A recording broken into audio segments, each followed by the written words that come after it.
लग चुकी है तलब जीत की, अब खुद को आग में झोंक देंगे। ठोकरे कहती है मारा जाएगा, हौसले कहते हैं देख लेंगे। स्वागत है सभी लाडले बच्चों का इस प्यारी सी सीरीज में, जहां पर काफी वन शॉट साइंस के और मैथ्स के अपलोड कर दिए गए हैं। मैथ्स की एक अलग सीरीज चल रही है, अब एक नया सेगमेंट, एक नई सीरीज के साथ, जहां पर हम क्वेश्चंस डिस्कस करने वाले हैं अकॉर्डिंग टू द ब्लूप्रिंट कि सर ब्लूप्रिंट में क्या दे रखा है। सर बोर्ड ने जो मॉडल पेपर जारी किया है 2026 का, आरबीएसई बोर्ड की बात कर रहा हूं बच्चों, मैं टारगेट कर रहा हूं आरबीएसई बोर्ड को। 2026 के अंदर क्या ब्लूप्रिंट आई है, नॉलेज वाले क्वेश्चन है, एनालिटिक वाले क्वेश्चन है, यूज ऑफ नॉलेज है, किस हिसाब से क्वेश्चन पूछे गए हैं भैया, वो तमाम सारी की सारी 4 चैप्टर्स, 1 से लेकर 4, कंप्लीट केमिस्ट्री भाई, कंप्लीट केमिस्ट्री।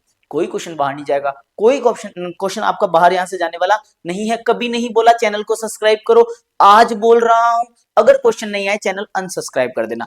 लाडले बच्चों, स्टार्ट कर रहा हूं मैं नया chapter, chemical reaction and equation. क्या होता है चैप्टर, क्या है sir chemical reaction and equation, chapter क्या है बता दूं मैं। आ जा लाडले बच्चे, सबसे पहले तो यहां पर अगर बच्चों में बात करूं तो 2 मार्क्स के एमसीक्यू, यानी कि 2 एमसीक्यू रहने वाले हैं। वेरी शॉर्ट क्वेश्चन एक आएगा, एक क्वेश्चन आपका वेरी शॉर्ट आएगा, बाकी एमसीक्यूज आएंगे वन बाय वन। इनके हिसाब से चलूंगा, पूरा पूरा चैप्टर नहीं पढ़ाऊंगा लाडले बच्चे, पूरा पूरा चैप्टर पढ़ने के लिए तेरे को वन शॉट पढ़ना पड़ेगा। सबसे पहले क्वेश्चन की बात कर लेते हैं। सर कौन सा क्वेश्चन है, गला खराब है, गला खराब है लेकिन लेक्चर खराब नहीं है भाई। गला खराब हो जाए, लेक्चर खराब नहीं होना चाहिए, रिजल्ट खराब नहीं होना चाहिए। भैया सुनना, chemical changes take place during a chemical reaction. कोई भी केमिकल रिएक्शन होती है, कोई भी केमिकल रिएक्शन होती है, हमें कैसे हिंट लगता है, क्या ऐसी प्रॉपर्टीज होती है जिससे हमें पता चले कि सर केमिकल रिएक्शन हुई है। पहला पॉइंट, सर अगर कोई भी केमिकल रिएक्शन हुई है तो यहां पर आपको स्टेट के अंदर चेंज देखने को मिलेगा, यानी कि आप यहां लिख सकते हो सर चेंज इन स्टेट, की हो सकता है सर उसकी स्टेट में क्या आ जाए, चेंज आ जाए। पानी पानी हो गई सर, पहले बर्फ थी पानी हो गई, बर्फ था पानी हो गया। बात समझ में आ गई क्या। या फिर हो सकता है बच्चों वहां पर उसके कलर के अंदर आपको कोई भी चेंज देखने को मिले, हो सकता है कलर चेंज हो जाए।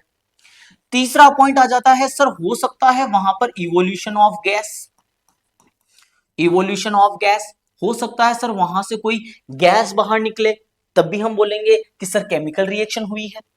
कलर चेंज हो जाए, हम बोलेंगे सर केमिकल रिएक्शन हुई है। स्टेट चेंज हो जाए, हम बोलेंगे सर केमिकल रिएक्शन हुई है। और फोर्थ पॉइंट बच्चों, अगर वहां कोई भी एनर्जी का चेंज आ जाए।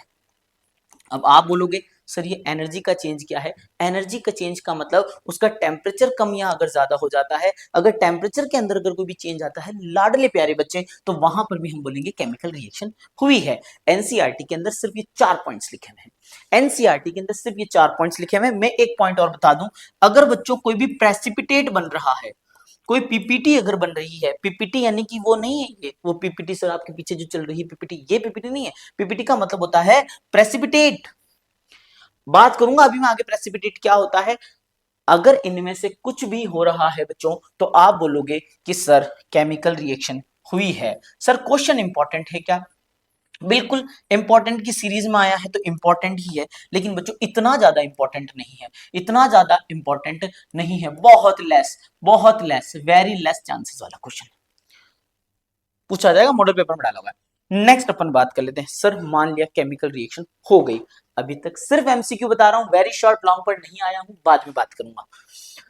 अब सुनना मेरी बात बच्चों, जैसे कि एक रिएक्शन अपनी होती है कि मैग्नीशियम के रिबन को जब ऑक्सीजन की प्रेजेंस में बर्न किया जाता है तो मैग्नीशियम का ऑक्साइड बनता है। क्या बनता है, मैग्नीशियम का ऑक्साइड बनता है। और जब ये मैग्नीशियम का ऑक्साइड बनता है तो कहीं ना कहीं ये जो रिएक्शन है आपकी अनबैलेंस्ड कंडीशन में है। चेक कर लो एक बार, ये जो रिएक्शन है ये आपकी अनबैलेंस्ड कंडीशन में है। रीजन क्या है, मैग्नीशियम के कितने एटम है, मैग्नीशियम का सिर्फ एक एटम है, इधर भी एक एटम है, कोई इशू नहीं है। यहां ऑक्सीजन कितनी है बच्चों, 2 ऑक्सीजन है, लेकिन यहां ऑक्सीजन कितनी है, सिर्फ एक ही ऑक्सीजन है। यानी कि सर कहीं ना कहीं जो रिएक्टेंट और प्रोडक्ट के अंदर देखूं तो कहीं ना कहीं मास सेम नहीं है, यानी ऐसी इक्वेशन को बच्चों अनबैलेंस्ड इक्वेशन बोला जाता है। और ये बात सिर्फ मैं नहीं जानता हूं, मेरे पढ़ने वाले लाडले प्यारे बच्चे भी जानते हैं, इसको हम अनबैलेंस्ड इक्वेशन बोलते हैं। और अनबैलेंस्ड केमिकल इक्वेशन को एनसीईआरटी स्केलेटल केमिकल इक्वेशन लिख रही है। और एग्जाम में क्वेश्चन पूछ लिया गया, हाफ ईयरली के पेपर में क्वेश्चन आया हुआ है बच्चे कि अनबैलेंस्ड केमिकल इक्वेशन को क्या बोला जाता है, क्या बोला जाता, मेरे साथ गुनगुना कि क्या बोला जाता है, अनबैलेंस्ड केमिकल इक्वेशन को बोला जाता है स्केलेटल केमिकल इक्वेशन। याद रहेगा तेरे, याद रहेगा सर, बनाट याद रहेगा, कोई दिक्कत नहीं है सर, आगे चल सकते हैं बच्चों। तो सर फिर तो इस रिएक्शन को बैलेंस भी करना पड़ेगा। क्यों बैलेंस करना है, एक नंबर का क्वेश्चन वैसे नहीं पूछा जाता है, याद रख ले कि सर बैलेंस करना जरूरी है क्या बच्चों, बिल्कुल बैलेंस करना जरूरी है to obey the law of conservation of mass. Important है, कॉपी पेन निकाल ले, अभी तक तू सीधा सीधा ही देख रहा है क्या यार, हाँ बस प्ले कर दी, बस देख रहा है बैठा बैठा। कॉपी लेके आओ, कॉपी लेके आओ फटाफट, कॉपी पेन सब, पानी की बोतल चाय वाय सब लाके बैठ, सिस्टम बना के बैठ एकदम, ठीक है ना। हाँ नहीं तो वो शायरियां बोलता रहेगा। Law of conservation of mass, law of conservation of मास क्या कहता है बच्चों कि रिएक्शन से पहले का मास और रिएक्शन के बाद का मास सेम होना चाहिए। रिएक्शन से पहले का मास, रिएक्शन के बाद का मास सेम होना चाहिए। क्या है ऐसा, क्या है ऐसा, नहीं है सर, क्योंकि यहां ऑक्सीजन के 2 एटम है और यहां ऑक्सीजन का सिर्फ एक ही एटम है, यानी कि सर ये कहीं ना कहीं बैलेंस्ड नहीं है, यानी कि law of conservation of mass follow नहीं हो रहा है, इसीलिए हम इक्वेशन को बैलेंस करते हैं। क्यों करते हैं, to obey the law of conservation of mass, याद रहेगा, to obey the law of conservation of mass. बिल्कुल सर, अब हमें इक्वेशन को, स्केलेटल इक्वेशन है, अनबैलेंस्ड है, और उसको मुझे क्या करना पड़ेगा, बैलेंस करना पड़ेगा। क्या किसी मेथड का यूज किया जाता है, डिटेलिंग नहीं जाऊंगा मैं, क्या किसी मेथड का यूज किया जाता है, बिल्कुल बच्चों, किसी भी इक्वेशन को बैलेंस करने के लिए जिस मेथड का यूज किया जाता है उस मेथड का नाम होता है बच्चों hit and trial method. Question आया हुआ है, हाफ ईयरली में क्वेश्चन आया हुआ है, आरबीएससी वाले लाडले बच्चे, आरबीएससी वाले लाडले बच्चे, सारे के सारे प्यारे प्यारे बच्चे, नन्हे नन्हे मुन्ने बाबू, बाबू मेरे नहीं हो तो आप किसी के तो होंगे, ठीक है। तो ध्यान से सुनना इधर, यहां पर हिट एंड ट्रायल मेथड से उनको बैलेंस किया जाता है। The method which is used to balance a chemical equation is known as hit and trial method. Done, चलो सर आगे बात कर लेते हैं, और इंपॉर्टेंट क्या है सर बच्चों, कुछ फॉर्मूले इंपॉर्टेंट है हमारे यहाँ। सबसे पहला फॉर्मूला है क्विक लाइम का, मेरे पास स्पेस कम है, तेरे पास फुल स्पेस है, फुल स्पेस है, दिमाग भी खाली है, कॉपी भी खाली है, स्पेस ही स्पेस है, चारों तरफ स्पेस ही स्पेस है। लाडले बच्चों का दिमाग भी खाली चल रहा है, कॉपियां भी खाली चल रही, सब खाली खाली सब। आजा लाडले बच्चे, भर देते हैं तेरा दिमाग। क्विक लाइम, लाडले बच्चे सुनना मेरी बात, क्विक लाइम जो होता है उसका फॉर्मूला होता है CaO, और इसी का केमिकल नेम होता है calcium oxide, sorry calcium oxide. वाह मुन्ना वाह, कैल्शियम ऑक्साइड क्या पढ़ रहा है तू, वाह टुकुर टुकुर देख रहा है वीडियो को। क्विक लाइम कैल्शियम ऑक्साइड भैया CaO, और बच्चों यही वो सब्सटेंस है जो व्हाइट वॉशिंग के लिए यूज किया जाता है, व्हाइट वॉशिंग द वॉल्स। भैया ध्यान से सुनना, ये जो घरों पर जो कलर किया जाता था पुराने जमाने में ये वही है, और सीबीएसई क्वेश्चन भी पूछ लेती है कि the substance which is used for white washing the wall CaO calcium oxide. बात समझ में आ गई, क्विक लाइम याद रखना है भैया, इतना नहीं बोलेंगे, इतना नहीं बोलेंगे। अगला आता है स्लैग्ड लाइम, भैया इस ये स्लैग्ड लाइम कैसे बना, सुनना मेरी बात, कनेक्ट करूंगा दो टॉपिक को, कनेक्ट करूंगा। क्विक लाइम था CaO, इसको मैंने वाटर के अंदर डिसॉल्व किया तो बच्चों यहां बना CaOH का होल ट्वाइस, और ये जो बनकर आया है CaOH का होल ट्वाइस, प्यारे प्यारे बच्चे इसी को क्या बोला जाता है, इसी को क्या बोला जाता है बच्चों, इसी को बोला जाता है स्लैग्ड लाइम, इसी को बोला गया सर, इसी को बोला गया स्लैग्ड लाइम। तो स्लैग्ड लाइम का अगर केमिकल फॉर्मूला पूछे आपसे, केमिकल फॉर्मूला पूछे तो CaOH का होल ट्वाइस, और केमिकल नेम पूछे बच्चों तो कैल्शियम हाइड्रोक्साइड। बच्चे लिखते चले जाना है ना, मैं मिटाता चला जा रहा हूं, तू लिखते चले जाना, प्यारा बच्चा है तू, प्यारा बच्चा है एकदम। चले बच्चों नेक्स्ट अपन बात करते हैं लाइमस्टोन की। लाइमस्टोन कह दो, मार्बल कह दो, एक ही बात है, इंपॉर्टेंट पॉइंट, क्या फॉर्मूला होता है CaCO3, बोल रहा हूं कैल्शियम कार्बोनेट, क्या लिखना है calcium carbonate, calcium carbonate, carbonate, spelling वगैरह तू देख लेना, बाकी तो इंटेलिजेंट टावर है, कोई दिक्कत नहीं है, प्यारा बच्चा है, प्यारा बच्चा है, तो वही बच्चा है जिसके पेरेंट्स कहते हैं छोरो पढ़े तो गणो ही है, बट तो गणा ही है नंबर नहीं आ बात समझ में आ गई क्या? लो आ जाओ, नंबर नंबर दिला देंगे, घबराने की जरूरत नहीं है। तो ये आपके इंपॉर्टेंट क्वेश्चन लिखते चले जाना। आगे बात करता हूं बच्चों, a substance which is used for black and white photography. ये भी कई बार क्वेश्चन एग्जाम में पूछा गया है, आंसर बता दूं मैं, AgBr, सिल्वर ब्रोमाइड। थोड़ा सा अगर आप याद करोगे तो बच्चों ये वही डीकंपोजिशन रिएक्शन वाला पार्ट है जहां हम इसको सनलाइट की प्रेजेंस में रखते थे तो Ag अलग हो जाता था और Br अलग हो जाता था, Br2 अलग हो जाता था। यानी कहने का मतलब क्या हुआ कि AgBr को जब सनलाइट की प्रेजेंस में रखा, ब्रेक हो गया, और इसी को अपन डीकंपोजिशन रिएक्शन बोलते थे। और याद हो तो इसी को हम फोटोलाइटिक डीकंपोजिशन रिएक्शन बोलते थे। सर ये क्यों पढ़ा रहे हो, सर ये क्यों पढ़ा, इसीलिए पढ़ा रहा हूं, सुनना मेरी बात। एग्जाम में पूछा जाएगा? एग्जाम में नहीं पूछा जाएगा, चांसेस बहुत कम है, बहुत कम है बच्चों। रीजन समझना, लॉन्ग क्वेश्चन एक ही दे रखा है 3 मार्क्स के अंदर। अब लॉन्ग क्वेश्चन के अंदर तो डीकंपोजिशन नहीं पूछा जाएगा। हाँ, अगर लॉन्ग के अंदर उसको पार्ट्स में कर दिया जाता है, 2 पार्ट्स में, जिसके चांसेस भी कम है, अगर लॉन्ग के अंदर उसको पार्ट्स में कर दिया जाता है तब जाके डीकंपोजिशन पूछा जा सकता है, जिसके चांसेस बहुत कम है। क्योंकि मैं बहुत पहले बता चुका हूं कि इस बार सबसे ज्यादा चांसेस बच्चों मेरे हिसाब से डिस्प्लेसमेंट रिएक्शन के, और ये शायद बोर्ड पर मैं 5 से 6 बार लिख चुका हूं इसी साल। चल सकता हूं बच्चों में, बिल्कुल सर, आगे चलते चले जाओ। तो ब्लैक एंड व्हाइट फोटोग्राफी के अंदर AgBr का यूज होता है, जो मिट चुका है। वाह सर वाह, औलादी, आज लाडले बच्चे, आज बच्चे आज। नेक्स्ट बात करते हैं सर, प्रेसिपिटेशन रिएक्शन क्या होती है, और कुछ बच रहा है क्या? बिल्कुल, यहां तक छोटे छोटे क्वेश्चन हो जाते हैं, छोटे छोटे क्वेश्चन हो जाते हैं। रेंसिडिटी का भी बनेगा, आगे बताऊंगा मैं कि आगे बता दूं, ठीक है, आगे बता देते। अब समझते हैं अपन प्रेसिपिटेशन रिएक्शन क्या होती है। अब समझते हैं, इसको थोड़ा सा ऊपर कर लेते हैं, या आज आज आज आज, हाँ यहां समझा देते हैं प्रेसिपिटेशन रिएक्शन क्या होती है भैया।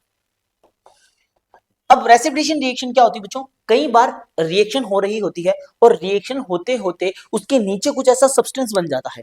जैसे तूने 2 सब्सटेंसेस को मिलाया, रिएक्शन करवाई, रिएक्शन करवाने के बाद नीचे की तरफ कुछ ऐसा सब्सटेंस बन गया जिसको तू हिलाया जा रहा पर वो घुल नहीं रहा है, जिद्दी है, गुल नहीं रहा है, फिर से उसको हिला, फिर से वो गुल नहीं रहा है। यानी कि एक ऐसा सब्सटेंस बन जाएगा बच्चों जो इनसॉल्युबल होगा। क्या होगा बच्चों? इनसॉल्युबल सब्सटेंस होगा, इनसॉल्युबल होगा।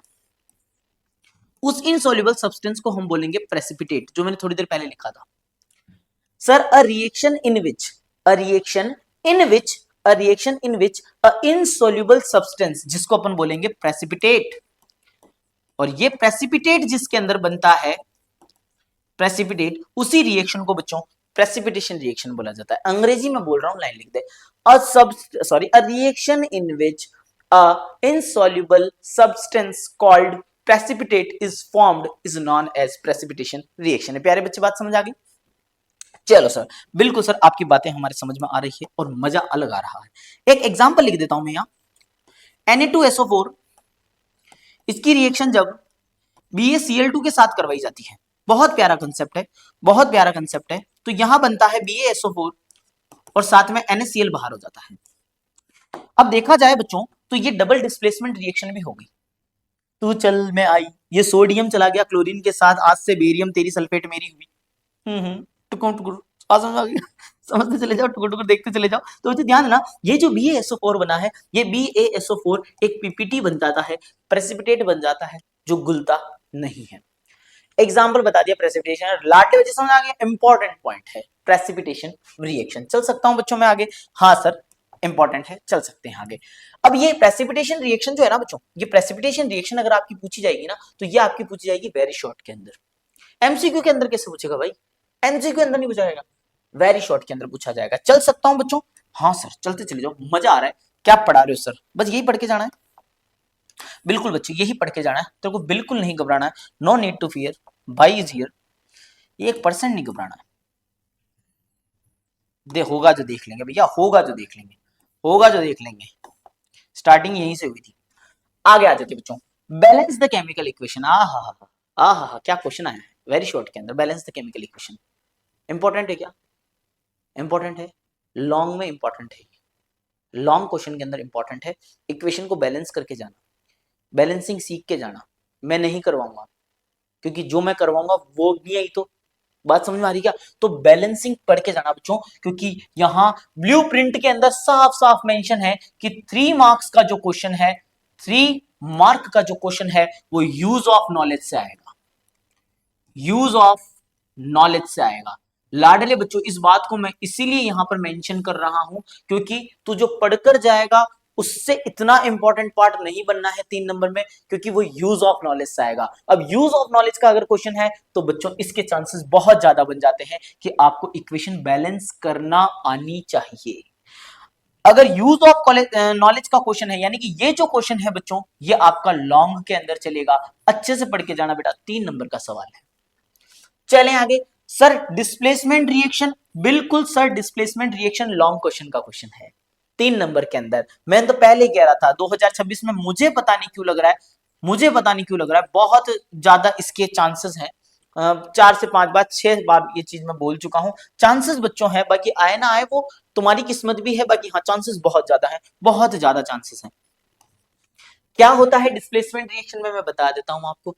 डिस्प्लेसमेंट रिएक्शन के अंदर क्या होता है बच्चों कि एक मेटल होता है, जैसे मैंने यहां लिखा कॉपर, कॉपर अल्फी सल्फेट के साथ रह रहा होता है, यानी कि कॉपर सल्फेट का एक सॉल्यूशन होता है, और कॉपर सल्फेट का जो सॉल्यूशन होता है बच्चों ये ब्लू कलर का होता है।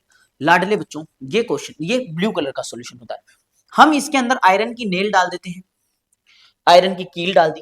अब आयरन क्या करेगा, कॉपर सल्फेट के अंदर जाएगा, कॉपर सल्फेट के अंदर जाने के बाद वो बोलेगा copper I am more reactive than you, हटो यहां से, और हम आज से सल्फेट के हुए। बात समझ में आ गई क्या? यानी ये सल्फेट का साथ जाके बॉन्ड बना के रहने लग जाएगा। कॉपर बेचारा बाहर कि आयरन भैया ऐसा क्यों किया आपने? क्यों? क्योंकि आयरन ज्यादा रिएक्टिव था, आयरन ज्यादा रिएक्टिव था, कॉपर से हटाया उसको अपनी जगह से, डिस्प्लेस कर दिया, डिस्प्लेस कर दिया, डिस्प्लेसमेंट रिएक्शन। कलर हो गया बच्चों इसका ग्रीन। कई बार क्वेश्चन पूछा गया, कई बार क्वेश्चन पूछा गया लाडले बच्चे, डिस्प्लेसमेंट रिएक्शन लॉन्ग के अंदर इंपॉर्टेंट है। रेस्पिरेशन को एक्सोथर्मिक रिएक्शन क्यों बोला जाता है? रेस्पिरेशन कई बार क्वेश्चन पूछा हुआ है, रेस्पिरेशन को एक्सोथर्मिक रिएक्शन क्यों बोला जाता है? इसीलिए बोला जाता है बच्चों क्योंकि जब भी रेस्पिरेशन हो रहा होता है, ये लिखते चले जाना यार, मैं मिटाता चला जा रहा हूं। जब भी रेस्पिरेशन होता है, यानी कि C6H12O6 जब ब्रेक होता है, तो ब्रेक होता है तो ये CO2 में कन्वर्ट होता है, H2O में कन्वर्ट होता है, और साथ ही साथ बच्चों बहुत सारी क्या निकलती है, यहाँ पर एनर्जी निकलती है। आपने सांस ली, सांस अंदर जाके ग्लूकोज को तोड़ती है, ग्लूकोज को ब्रेक करने के बाद CO2 बनती है, वाटर बनता है, बहुत सारी एनर्जी, जिस एनर्जी से मैं बोल पा रहा हूं, जिस एनर्जी से तू सुन पा रहा है, जिस एनर्जी से तू देख पा रहा है, जिस एनर्जी से तू लिख पा रहा है, तो ये जो एनर्जी आई है, ये क्यों आई है? Just because of respiration, just because of respiration. Thumbs up, like वाइक करेगा, कर देना, देख लेना तेरे हिसाब से, देख लेना। ठीक है बच्चों, तो रेस्पिरेशन ये एक्सोथर्मिक रिएक्शन इसलिए होती है क्योंकि यहां बहुत अमाउंट में क्या निकलती है, हीट बाहर निकलती है, और जिस रिएक्शन में एनर्जी बाहर निकले उसको एक्सोथर्मिक रिएक्शन बोला जाता है। Once again important, exothermic reaction कि सर एक ऐसी रिएक्शन जिसके अंदर क्या होगा, हीट बाहर निकलेगी, जिसके अंदर हीट बाहर निकलेगी सर, उसको बोला जाएगा एक्सोथर्मिक रिएक्शन। चलिए बच्चों एक एग्जांपल लिख देता हूं। अभी बताया था मैंने CaO क्विक लाइम वाटर के अंदर डाला था, याद आया, स्लैग्ड लाइम बना था CaOH का होल ट्वाइस, और यहां पर बहुत सारी क्या निकली थी बच्चों, एनर्जी निकली थी, बहुत सारी बन्नाट बन्नाट एनर्जी निकली थी, जो बहुत सारी एनर्जी हीट के फॉर्म में निकली थी, इसलिए इसको एक्सोथर्मिक रिएक्शन बोला जाता है। तो फिर से अगला क्वेश्चन, एक्सोथर्मिक रिएक्शन क्या होती है, एंडोथर्मिक रिएक्शन क्या होती है? एंडोथर्मिक के अंदर एनर्जी आपको देनी पड़ेगी, एनर्जी आपको देनी पड़ेगी। जैसे कि सुनना मेरी बात, 3 टाइप की आपकी एंडोथर्मिक रिएक्शन होती है, 3 टाइप की एंडोथर्मिक रिएक्शन होती है। जैसे वाटर है बच्चों, वाटर को जब वाटर के अंदर से जब इलेक्ट्रिसिटी पास करवाई जाती है तो ये हाइड्रोजन और ऑक्सीजन के अंदर टूट जाता है। H2O बैलेंस करने के लिए मुझे यहां 2 लगाना पड़ेगा और यहां पर भी 2 लगाना पड़ेगा, और यही एक सबसे इंपॉर्टेंट पार्ट, सीबीएसई वाले बच्चे भी थोड़ा सा ध्यान से देखना कि होगा क्या कि यहां जो ये जो हाइड्रोजन है ना बच्चों, इसका अमाउंट डबल है ऑक्सीजन के, तो ऑक्सीजन कौन से एंड पर मिलेगी, तो ऑक्सीजन मिलेगी बच्चों आपको cation cation cathode, cation cathode के पास जाता है, कैथोड नेगेटिव, ये आ गया एनोड के पास। एनोड पर तो मिलेगी आपको ऑक्सीजन और कैथोड पर आपको मिलेगी हाइड्रोजन, ये थोड़ा सा ध्यान रखना है, बात समझो। और सबसे इंपॉर्टेंट भैया, सबसे इंपॉर्टेंट अगर मैं बात करता हूं कि भैया redox reaction, redox reaction most important की कैटेगरी में रहती है। बड़े क्वेश्चंस में रेडॉक्स के चांसेस बहुत ज्यादा रहते हैं। रेडॉक्स रिएक्शन, रेड ऑक्स लाल कलर का बैल, ऐसा तो नहीं है रेड रेड मतलब लाल, लाल मतलब ऑक्स ऑक्स यानी बैल, ऐसा नहीं। रेडॉक्स, रेडॉक्स का मतलब होता है जहां रिडक्शन भी हो जाए, जहां रिडक्शन भी हो जाए, जहां ऑक्सीडेशन भी हो जाए। एक ऐसी रिएक्शन बच्चों जिसमें ऑक्सीडेशन भी हो गया, रिडक्शन भी हो गया, क्या बोला गया, क्या बोला गया, बोला गया रेडॉक्स रिएक्शन। बात समझ में आ गई क्या? एग्जाम्पल तेरे को याद करके जाना है कि CuO की रिएक्शन जब H2 के साथ करवाई गई, Cu अलग हो गया, H2O इधर बन गया, रेडॉक्स रिएक्शन। याद रहेगा बाबू, याद रहेगा, बहुत इंपॉर्टेंट सेगमेंट है। नेक्स्ट बात करते हैं अपन, अगला टॉपिक कोरोजन भी बहुत इंपॉर्टेंट रहता है। बड़े बड़े क्वेश्चंस के अंदर कोरोजन आपका इंपॉर्टेंट रहता है, लेकिन हाँ कोरोजन इतना ज्यादा इंपॉर्टेंट नहीं है, नॉर्मली पढ़ के चल जाना। प्रिवेंशन जरूर पढ़ के जाना, प्रिवेंशन जरूर पढ़ के जाना।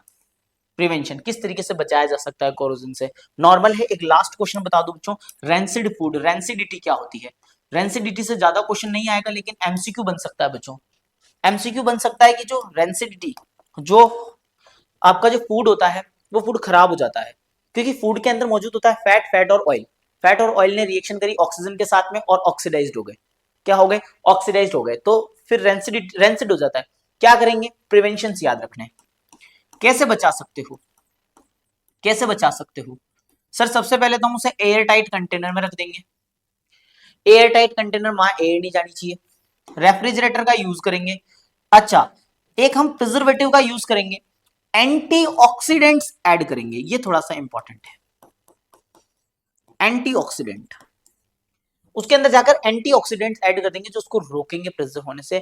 और बच्चों last but not the least of this chapter, की नाइट्रोजन गैस फिल कर दी जाती है चिप्स के पैकेट्स में। चिप्स के पैकेट्स में नाइट्रोजन गैस भर दी जाती है। व्हाई दिस कोलावेरी डी, क्यों हो रहा है ऐसा? इसलिए हो रहा है बच्चों क्योंकि नाइट्रोजन जो है वो कहीं ना कहीं उसको रेंसिड होने से बचाती है। आज के बाद अगर किसी चिप्स के अंदर अगर हवा नहीं भरी हुई है, नाइट्रोजन नहीं भरी हुई है, आपको पिचकी हुई चिप्स अगर दे दी है, नहीं लेनी है। नहीं तो बच्चों वो रेंसिड हो चुकी होगी, और रेंसिड होके फिर ऑक्सीडाइज खराब हो जाएगी वो चिप्स, तो ऐसी चिप्स आपको खानी नहीं है। चैप्टर खत्म होता है, first chemical reaction and equation. मजा आ गया, मजा आ गया, पक्का बन्नाट जा, हाथों हाथ पोस्ट कर, नीचे जा कमेंट कर, सब मजा आ गया।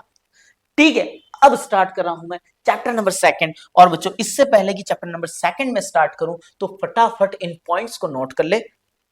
मैं तेरे लिए इसको मिटा देता हूं, और मिटाने के बाद इसका प्यारा सा एक स्क्रीनशॉट एकदम शानदार तेरी गैलरी के अंदर सेव कर ले, जो शायद गैलरी में ही पड़ा रहेगा, यही उम्मीद है मुझे। ठीक है प्यारे बच्चे, हाल फटाफट इसका स्क्रीनशॉट ले ले, फिर अपन आगे बढ़ते हैं। आ जाओ भैया, आ जाओ सेकंड वाले चैप्टर पर आ जाओ।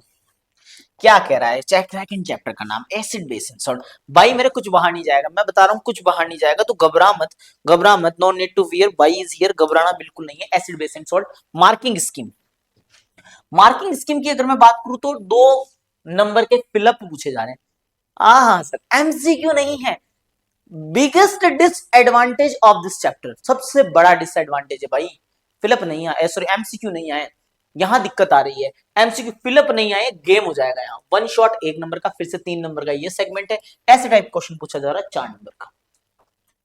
गेम है भैया, चैप्टर में गेम है, हर साल बहुत इजी रहता है ये चैप्टर, इस साल मेरे हिसाब से टफ पढ़ने वाला है लाडले प्यारे प्यारे बच्चों को। कोई बात नहीं, no need to fear, bye is here, घबराना बिल्कुल नहीं है, घबराना बिल्कुल भी नहीं है। पहला क्वेश्चन पीएच वैल्यू का। मेरे भाई सबसे पहले पीएच वैल्यू याद होनी चाहिए। मैं पूरा का पूरा चैप्टर, क्योंकि मैं वहां, अब सुनना मेरी बात, इस टॉपिक को मैं इन तीनों जगह डिस्कस करने वाला हूं, क्योंकि ये टॉपिक तीनों जगह पूछा जा सकता है। क्योंकि जो भी क्वेश्चन आपका 4 मार्क्स के अंदर पूछा जाएगा ऐसे टाइप, वो हो सकता है 2+2 में पूछे, या 2+1+1 में पूछे। कहने का मतलब क्या हुआ, इसके सेक्शन कर दिए जाएंगे, या तो 2 क्वेश्चन पूछेगा आपको 2-2 मार्क्स के, या 3 क्वेश्चन पूछेगा 2-1-1 करके, और इस तरीके से ये अपने 4 मार्क्स को पूरा करेगा। अब सुनना मेरी बात बच्चों, बिल्कुल बिल्कुल बिल्कुल स्पीड स्पीड नहीं बढ़ानी तुम्हारे को, ये एकदम यूं ऐसे उचकाते हुए मत देखो, समझ में आ रही मेरी बात? नंबर भी उचकते हुए पीछे आएंगे, टॉपिक पे चलो इधर आ गए। नेक्स्ट बात करते हैं पीएच वैल्यू। सबसे पहले मैं पूरे के पूरे पीएच को ही खत्म कर देता हूं आज कि सर पीएच वैल्यू होती क्या है। तो बच्चों पीएच और कुछ नहीं होता है, पीएच एक स्केल होती है। पीएच एक स्केल होती है। क्या होती है बच्चों? एक स्केल होती है। मैं कुछ टर्म्स बता रहा हूं, याद रखनी है आपको। इसमें इसका पूरा नाम होता है पोटेंस हाइड्रोजन। Potence hydrogen. मैंने मीनिंग नहीं बताया है, मैंने इसकी फुल फॉर्म बताई है, पोटेंस हाइड्रोजन। और आगे चलूं इसके मीनिंग की बात करूं तो मीनिंग होता है इसका पावर ऑफ हाइड्रोजन। ठीक है बच्चों। और क्या बताता है ये H पॉजिटिव आयन की कंसंट्रेशन बताता है। पीएच स्केल बताता है H पॉजिटिव आयन की कंसंट्रेशन। ये हो गया एक शॉर्ट नोट। सर एक स्केल होती है 0 से लेकर 14 तक। 0 से लेकर 14 तक एक स्केल होती है, जहां 0 से 7 तक पीएच वाले क्या कहलाते हैं? एसिड कहलाते हैं। 7 टू 14 वाले बेस कहलाते हैं। और सर 7 वाला जो होता है वो न्यूट्रल होता है। इतनी कहानी क्यों बताई? क्यों बताई इतनी कहानी लाडले? इतनी कहानी इसलिए बताई क्योंकि अगर ऐसे टाइप में क्वेश्चन आ गया, क्या लिखेगा बाबू, क्या लिखेगा, तो बेटा ये सारी चीजें तेरे को लिखनी होगी।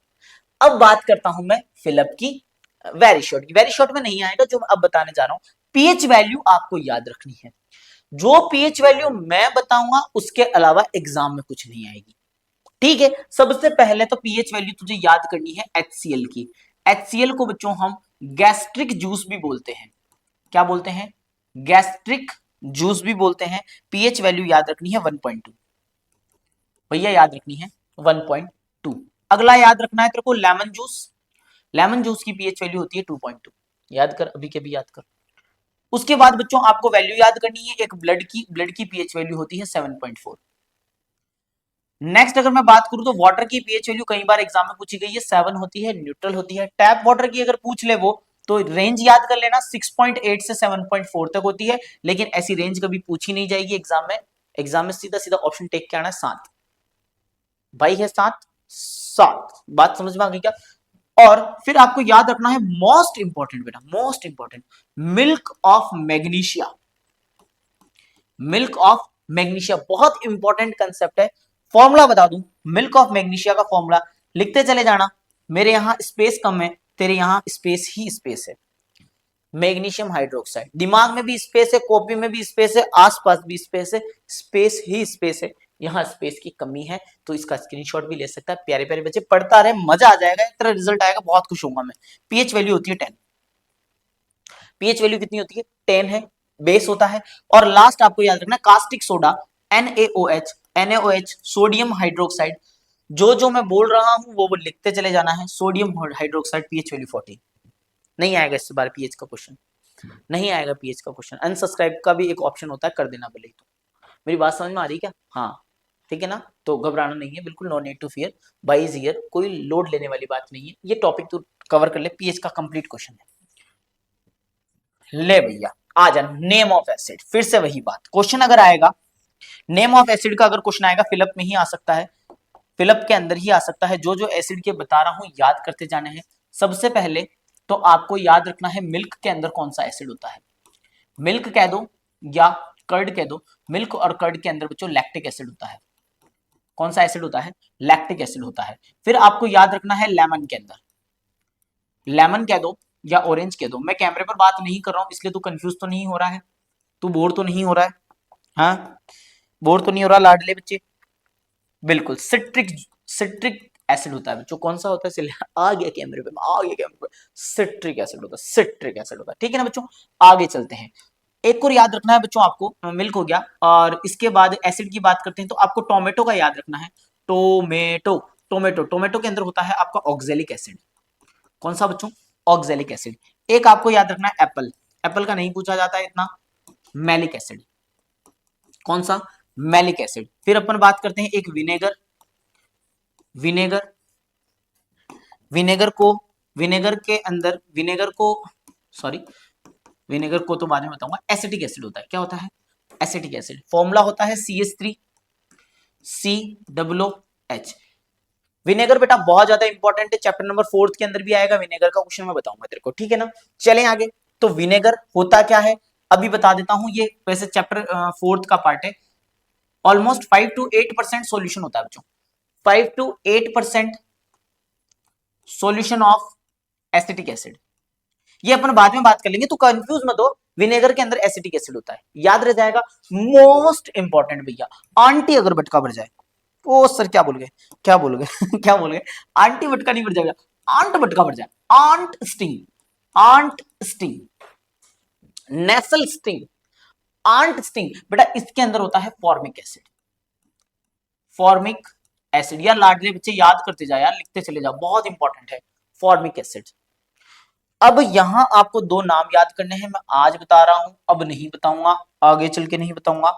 तू बोर हो रहा है बेटा कि फॉर्मिक एसिड को मैथेनोइक एसिड भी बोला जाता है, ये इसका केमिकल नेम है, मैथेनोइक एसिड, यानी कि फॉर्मिक एसिड को ही मैथेनोइक एसिड बोला जाता है। कंफ्यूज हो रहा है, नहीं आ रहा समझ, नहीं हो रहा है याद, लगा पोज लगा, फटाफट मुंह धो के अपने फर्स्ट क्लास पर बेटा पास करा देगा, घबराने की जरूरत नहीं है, बिल्कुल नो नीड टू फियर, भाई खड़ा है यहाँ।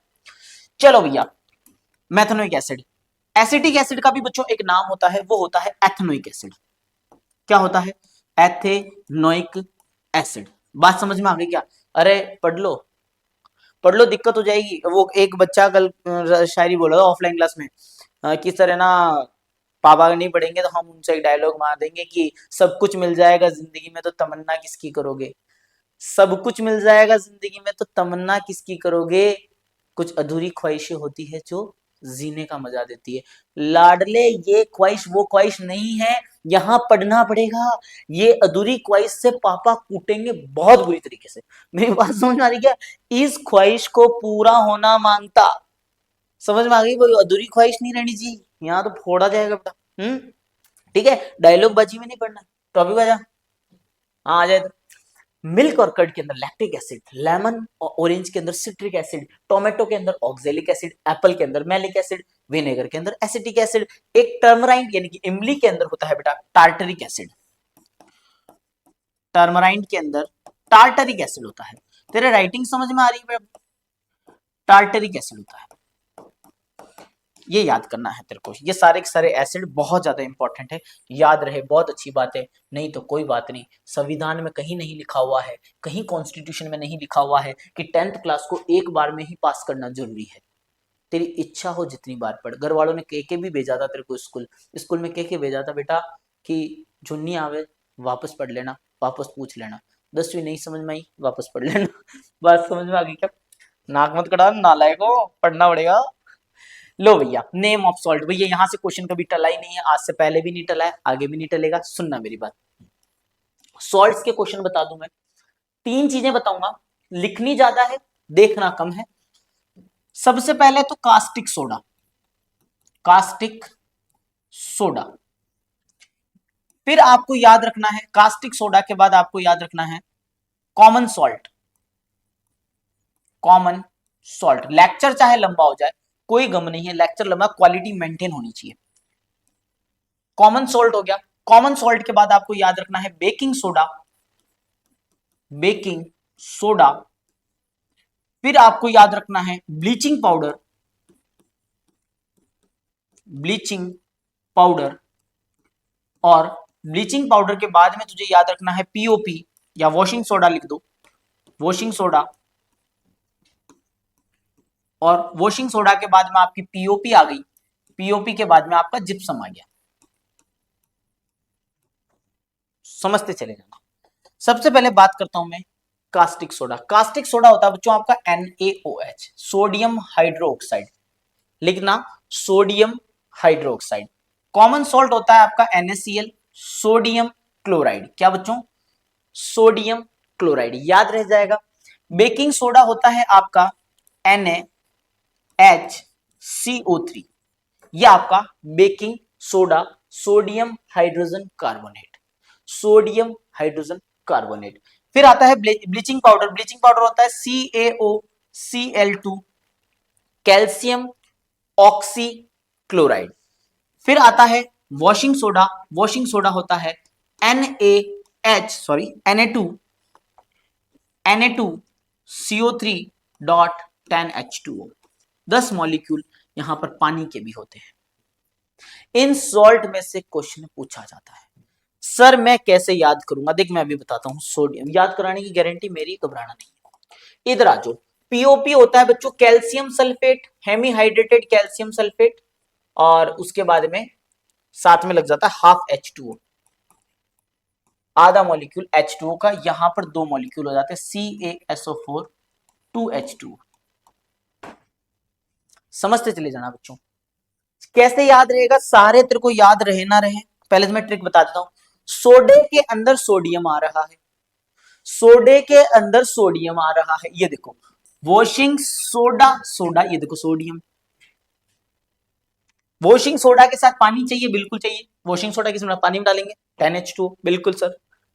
Baking soda sodium, caustic soda sodium. याद हुआ? याद हुआ? आधा मैंने करा दिया, आधा खुद याद करो। चलो बच्चों आ जाओ, आ जाओ बाबू आ जाओ। सुनना मेरी बात बच्चों, मेनली आपको अगर सारे याद नहीं हो पाए, बिल्कुल सीरियस होकर बात बता रहा हूँ, बिल्कुल तेरे को याद नहीं हो पाए, नहीं हो रहा है सर, नहीं हो रहा है, 4 याद करके चल जाना। इन 4 में से क्वेश्चन बनेगा। भाई ने बता दिया 4 में से क्वेश्चन बनेगा। ये ले बाबू, एक तो तेरे को पढ़ के जाना है बेकिंग सोडा, एक तेरे को पढ़ के जाना है ब्लीचिंग पाउडर, एक तेरे को पढ़ के जाना है वॉशिंग सोडा, एक तेरे को पढ़ के जाना है पीओपी। 4 याद रहेगा या नहीं रहेगा? भन्नाट भन्नाट शुरुआत कर दी है हमने, मजा आ रहा है सर। क्या पढ़ा रहे हो सर? बेटा ये पढ़ते चले जाना है पता पड़ा तुम फ्री हो गए। आ जाओ। एनर्जी लेवल डाउन हो रहा है, एनर्जी डाउन हो रहा है क्या? हाँ चल रही है अभी तो वीडियो।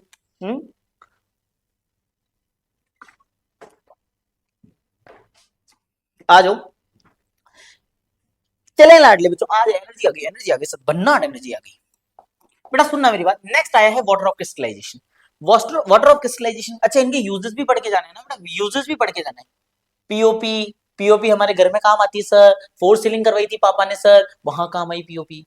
सर हम जहां जाते हैं हॉस्पिटल के अंदर सर, प्लास्टर बांधने के काम आता है, पीओपी काम आती है। बस सारी सारी पढ़नी है आपको। वाटर ऑफ क्रिस्टलाइजेशन क्या होता है बच्चों? अभी अभी आपने वॉशिंग सोडा का, वॉशिंग सोडा का आपने फॉर्मूला लिखा था, उसमें था Na2CO3.10H2O। अभी भी आपने पीओपी का फॉर्मूला देखा था CaSO4.12H2O। अभी भी आपने जिप्सम का फॉर्मूला देखा था। वेरी शॉर्ट में जाएंगे, ये वेरी शॉर्ट में जाएंगे अब, है ना? ये water of crystallisation very short में जाएगा, एमसीक्यू तो है ही नहीं, ठीक है? आ जाओ इधर, ये वेरी शॉर्ट में जाएगा। फिर मत बोलना यार सर बताया नहीं बेटा, ये वेरी शॉर्ट में जाएगा, ठीक है? अब वॉशिंग सोडा की अगर मैं बात करूं भैया, यहां वाटर मॉलिक्यूल कितने थे सर? यहां वाटर मॉलिक्यूल थे 10, यहां वाटर मॉलिक्यूल कितने थे? हाफ। यहां वाटर मॉलिक्यूल कितने थे? 2। नंबर ऑफ वाटर मॉलिक्यूल ही क्या कहलाता है? वाटर ऑफ क्रिस्टलाइजेशन कहलाता है भैया। वाटर ऑफ क्रिस्टलाइजेशन क्या होता है? इंग्लिश में एक लाइन बोल रहा हूं मैं, नोट कर ले। The number of water molecule present in unit formula of salt. Unit formula में कितने मॉलिक्यूल्स थे, वही आपका क्या कहलाएगा बच्चों? वाटर ऑफ क्रिस्टलाइजेशन कहलाएगा। इंपॉर्टेंट है लाड बच्चों, भैया भन्नाट पढ़ना है, भैया भन्नाट पढ़ना है। आगे आ जाओ। रिएक्शन एसिड की मेटल के साथ में, बहुत प्यारी रिएक्शन है, इंपॉर्टेंट रिएक्शन है कि मेटल की रिएक्शन आपको किसके साथ करवानी है? सर मेटल की रिएक्शन करवानी है हमें किसके साथ? एसिड के साथ करवानी है। मेटल की रिएक्शन जब बच्चों एसिड के साथ करवाई जाती है, हे मेरे मालिक, मेटल का सॉल्ट बनता है और साथ में हाइड्रोजन गैस रिलीज हो जाती है। भन्नाट पढ़ रहे सर। क्या होगा? मेटल जैसे मैंने ले लिया बच्चों जिंक, जिंक फेवरेट है। HCl ले लो, तो बेटा यहां बनता है ZnCl2, प्लस में कौन सी गैस रिलीज हो जाती है? हाइड्रोजन गैस रिलीज हो जाती है।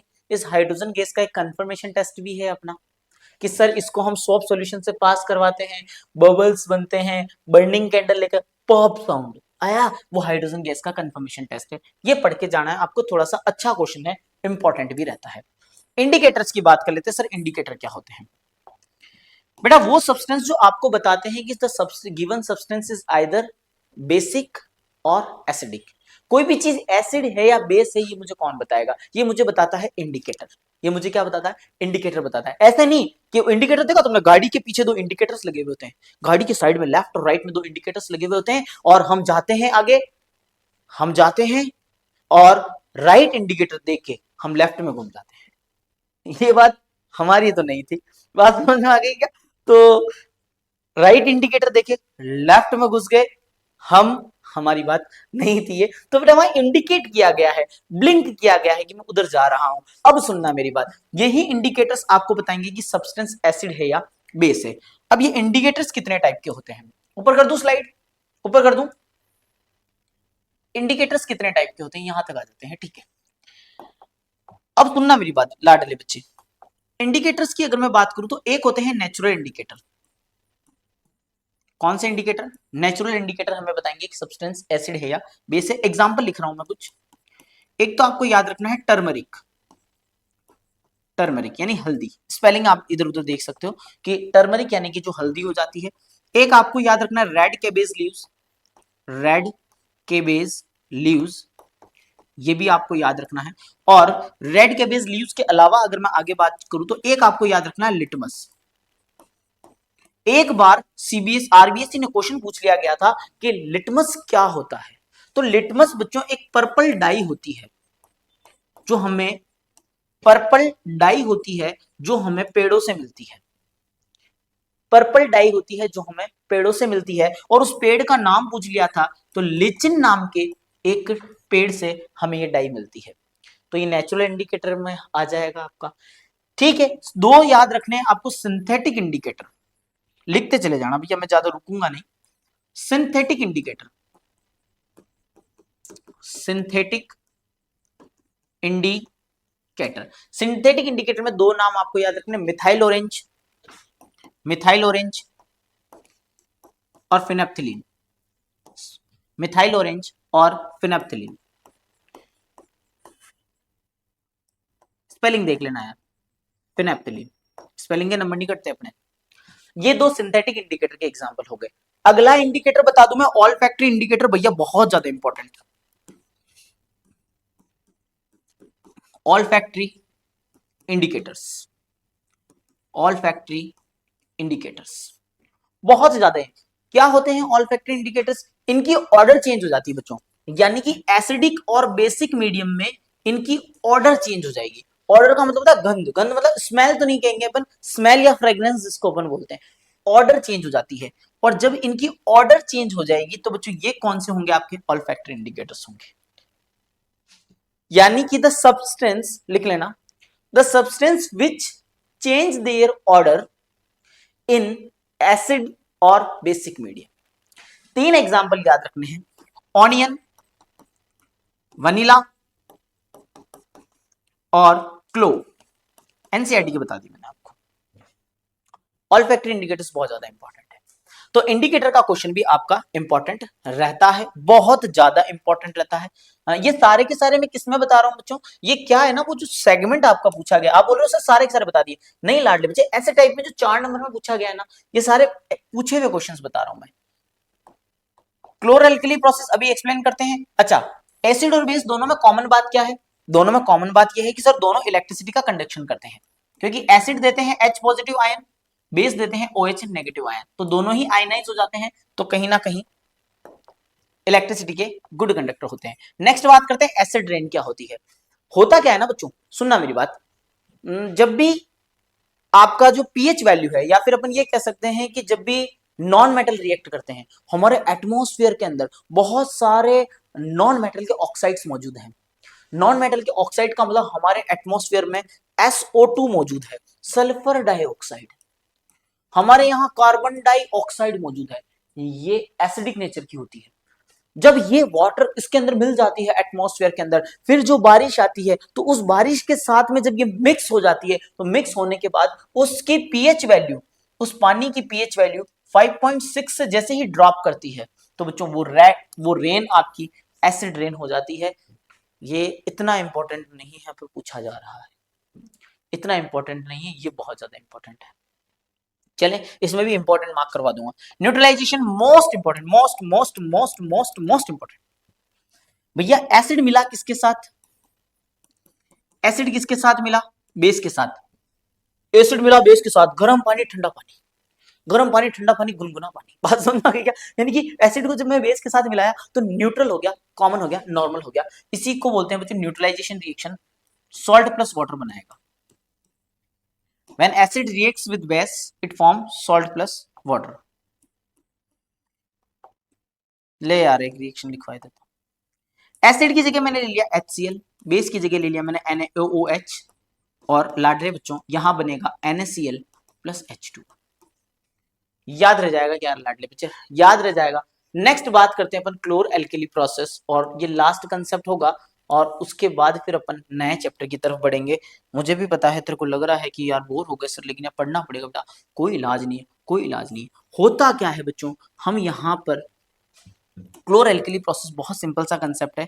हमने यहाँ NaCl लिया, क्या लिया? NaCl, NaCl, sodium chloride. Sodium chloride को हमने डाला पानी के अंदर, सोडियम क्लोराइड नमक का पानी, नमक का पानी, और इसी को बोला जाता है बच्चों ब्राइन। क्या बोला जाता है? ब्राइन। इसी को आगे चल के बोला गया कि तो सर ब्राइन सॉल्यूशन है, और इसके अंदर से जब इलेक्ट्रिसिटी पास करवा दी जाती है, जब इसके अंदर से इलेक्ट्रिसिटी जब पास करवा दी जाती है, जब इसके अंदर से इलेक्ट्रिसिटी पास करवा दी जाती है,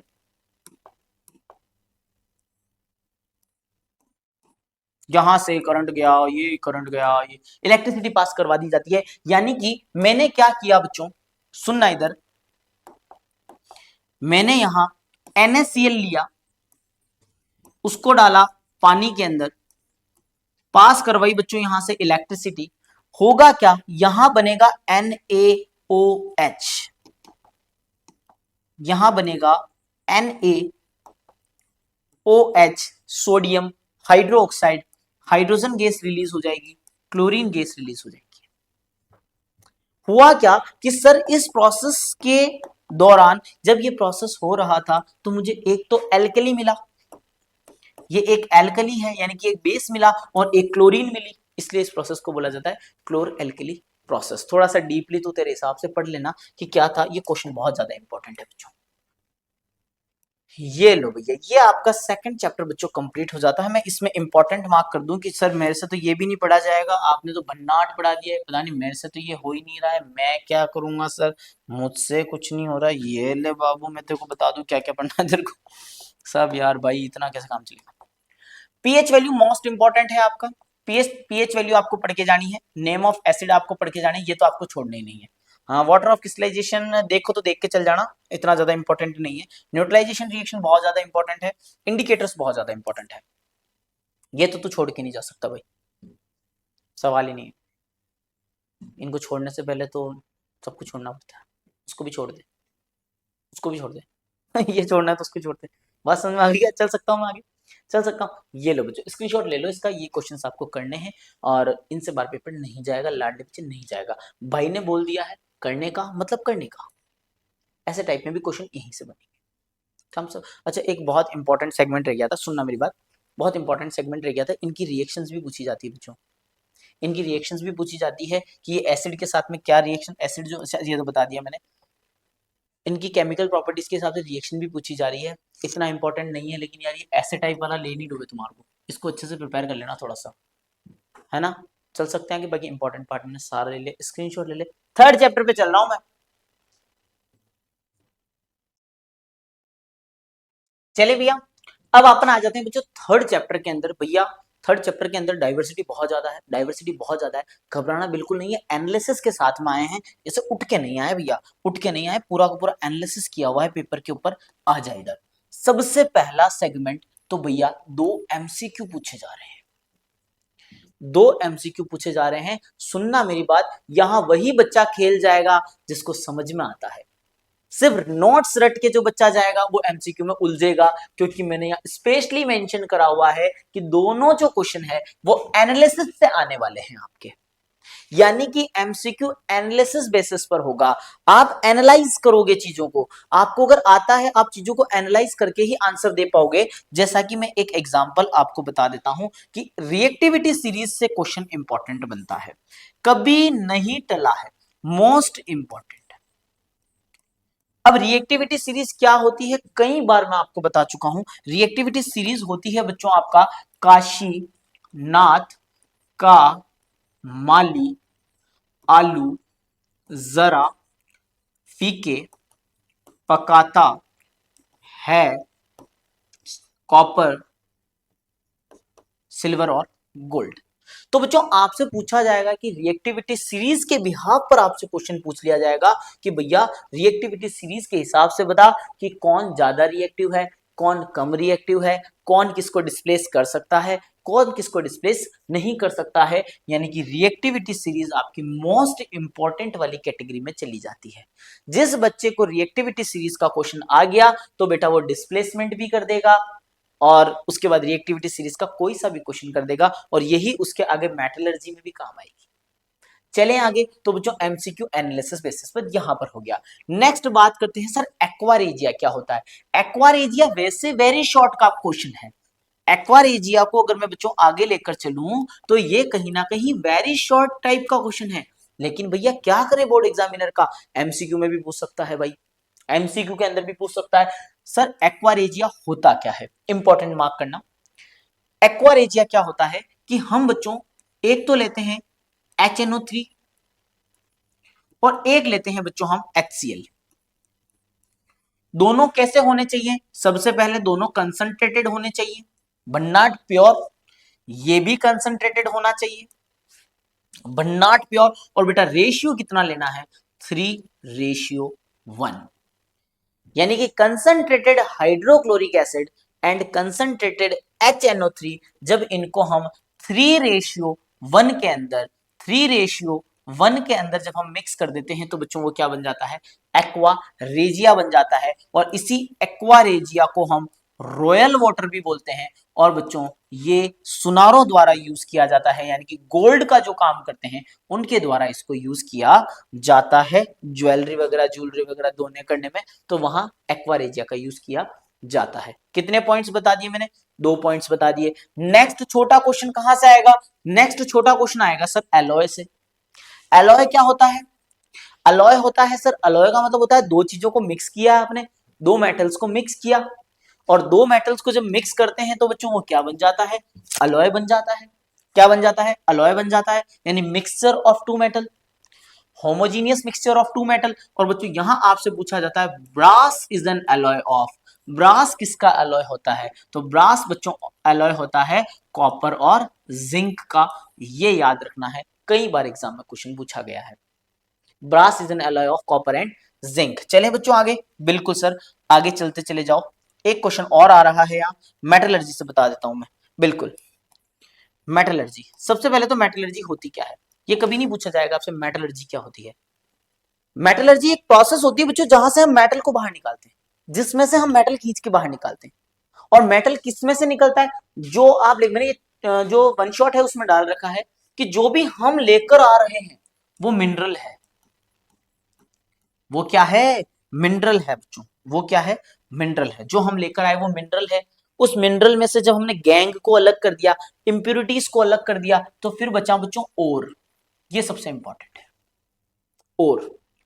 और क्या होता है, और के अंदर बच्चों बहुत हाई कंसंट्रेशन होता है, बहुत हाई कंसंट्रेशन होता है किसका, आपका मेटल का। मेटल का बहुत ज्यादा हाई कंसंट्रेशन होता है किसके अंदर, ओर के अंदर। और यहां से आपको क्वेश्चन पूछ लिया जाता है मरकरी का और बताओ, कई बार एग्जाम में क्वेश्चन पूछा गया है। मरकरी का और होता है सिनेबार। भैया ध्यान से सुनना, ठीक है। एक आपको याद रखना होता है एल्यूमिनियम का और, एल्यूमिनियम का और होता है बच्चों बॉक्साइट, बॉक्साइट, ठीक है। उसके बाद आपको एक और याद रखना है एल्यूमिनियम के अलावा, कॉपर का वैसे नहीं पूछा जाता, कॉपर ब्लेंड होता है। याद रहे तो ठीक है, वरना कोई दिक्कत नहीं, इतना ज्यादा इंपॉर्टेंट नहीं है। सबसे ज्यादा तो बच्चों ये रहा सिनेबार। बात समझ में आ गई क्या, तो ये थोड़ा सा आपको याद रखना, बहुत ज्यादा इंपॉर्टेंट है मरकरी का और। ठीक है सर, एक्वारेजिया आप करवा ही चुके हो आप, उसके बाद मेरी एक्टिविटी सीरीज आपने करवा दी, मेटलर्जी आपने करवा दी। एनोडाइजिंग क्या होता है, इतना इंपॉर्टेंट नहीं है, इतना इंपॉर्टेंट नॉर्मल बता रहा हूं मैं। गैल्वेनाइजेशन इंपॉर्टेंट है, क्यों इंपॉर्टेंट है समझना। कोई भी चीज कोरोइड ना हो जाए, मेरा आयरन का जो आर्टिकल है आयरन का आर्टिकल कोरोइड ना हो जाए, जंग ना लग जाए, खराब ना हो जाए, इसके लिए हम क्या करते हैं, उसके ऊपर जिंक की एक प्लेटिंग चढ़ा देते हैं। किसकी? जिंक की एक प्लेटिंग चढ़ा देते हैं, क्योंकि जिंक ज्यादा रिएक्टिव है किससे? आयरन से। जैसे ही आयरन के पास आएगा, ऑक्सीजन आएगी ऑक्सीडाइज करने, जिंक कह देगा पहले मुझे मार, यानी कि पहले मुझसे रिएक्ट कर, मैं रिएक्शन कर लूंगा, और मेरा जो आयरन है ना वो अंदर बचा हुआ रह गया, आयरन जो है वो अंदर सेफ रह गया। तो बच्चों ध्यान से सुनना, यहां पर हम जिंक की कोटिंग करते हैं। क्यों कर रहे हैं? To prevent it from rusting. Rusting से प्रिवेंट करने के लिए हमने जिंक की कोटिंग की, उसका नाम दिया मैंने गैल्वेनाइजेशन। क्या नाम दिया मैंने? गैल्वेनाइजेशन। वही अगर मैं एल्यूमिनियम की कोटिंग कर दूं, ये देखो एल्यूमिनियम तो सर और ज्यादा रिएक्टिव है, तो बच्चे उसको क्या बोला जाता है? एनोडाइजिंग बोला जाता है। क्या बोला जाता है? एनोडाइजिंग बोला जाता है। मोस्ट इंपॉर्टेंट कैटेगरी में रहता है ये, तो कोई दिक्कत नहीं है। अब मैं स्टार्टिंग से बात कर रहा हूं, एक एक टॉपिक उठाते हैं अपन। लाडले बच्चे भी इंतजार कर रहे हैं, कब ये लेक्चर खत्म होगा, कब ये सर पढ़ाना बंद करेंगे, कब मैं जाऊंगा, कब मैं मैसेज करूंगा। इंतहा हो गई इंतजार की, बाबू पढ़ ले। आ जाओ बच्चे आ जाओ, टॉपिक पर आ जाते हैं। ज्यादा लंबी चौड़ी क्लास नहीं है, लास्ट थोड़ा सा सेगमेंट इसका बचा है, और लास्ट आपका कार्बोनेट्स कंपाउंड, फिर तो जा मैसेज कर ले। चलो आ जाओ भैया। आयोनिक कंपाउंड क्या होते हैं? हर बार क्वेश्चन बन रहा है, आयोनिक कंपाउंड क्या होते हैं? आयोनिक कंपाउंड क्या होते हैं? जो जो आयन से मिलकर बनेगा, जो आयन से मिलकर बनेगा। जैसे सोडियम की अगर मैं बात करूं, तो सोडियम क्या करता है? सोडियम आता है 11 मार्क्स, 11 नंबर पर। कितने नंबर पर आता है? 11 नंबर पर। भाई क्या करेगा? एक इलेक्ट्रॉन डोनेट कर देता है, एक इलेक्ट्रॉन डोनेट करके खुद के ऊपर लगा जाता है Na+1। समझ में आ गया क्या? मैं Na+1। उसके बाद यहां आता है क्लोरीन, क्लोरीन के ऊपर होता है -1।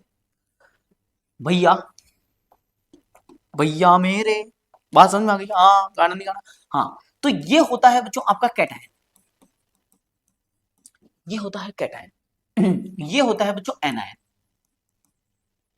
एक आपका कैटायन है, एक आपका एनायन है। भैया दोनों के बीच में लगा फोर्स, इलेक्ट्रोस्टैटिक फोर्स, दोनों पास में आए। यहां पर दोनों बॉन्डिंग नहीं जाएंगे, नहीं जाएंगे, नहीं अलग होंगे। इधर से Na पॉजिटिव आया, इधर से Cl नेगेटिव आया, भाई साहब आग लगा दी, NaCl बना दिया, सोडियम क्लोराइड बना दिया। यानी कि सर ऐसे compound, the compound which is found by electrostatic force of attraction between the ions is known as ionic compound. क्या प्रॉपर्टीज होती है? प्रॉपर्टीज लिखवा दूं, सबसे पहले लिखते चले जाओ यार बेटा, ऐसा लेक्चर बहुत लंबा हो जाएगा। सबसे पहला कि सर इनका जो मेल्टिंग पॉइंट बॉइलिंग पॉइंट होता है बहुत ज्यादा हाई होता है, ये याद रखना है। Melting point boiling point high होता है। इलेक्ट्रिसिटी के गुड कंडक्टर होते हैं। वाह सर वाह, क्या बात बोली आपने, मजा आई। इलेक्ट्रिसिटी के क्या होते हैं बच्चों? गुड कंडक्टर होते हैं। इलेक्ट्रिक लिखता पूरे जाना, पूरी पूरी चीजें लिखनी है। इलेक्ट्रिसिटी के गुड कंडक्टर होते हैं, और मेन तो ये दो ही पॉइंट है बच्चों, इसके बाकी तो और भी होते हैं। इलेक्ट्रोस्टैटिक फोर्स ऑफ अट्रैक्शन से मिलकर बनते हैं, मेन ये दो पॉइंट है, आपको याद रखने हैं। मेटल और नॉन मेटल की प्रॉपर्टीज, मेटल और नॉन मेटल की प्रॉपर्टीज। अब यार बात सुनना है यार भाई, बहुत बेसिक टॉपिक है मेटल और नॉन मेटल की प्रॉपर्टीज। क्वेश्चन तो आता है, और क्वेश्चन जो आएगा ना वो बेसिक चीजों से आ जाएगा और तू फंस जाएगा। मेटल और नॉन मेटल की जो बेसिक प्रॉपर्टीज होती हैं उनमें हम कहते हैं metals are generally hard. Metals जो होते हैं वो जनरली क्या होते हैं? हार्ड होते हैं। आपने क्या पढ़ के जाना है? आपने सिर्फ इनके एक्सेप्शन पढ़ के जाने हैं। मैं सिर्फ एक्सेप्शन बता रहा हूं, एक्सेप्शन से ही क्वेश्चन आता है।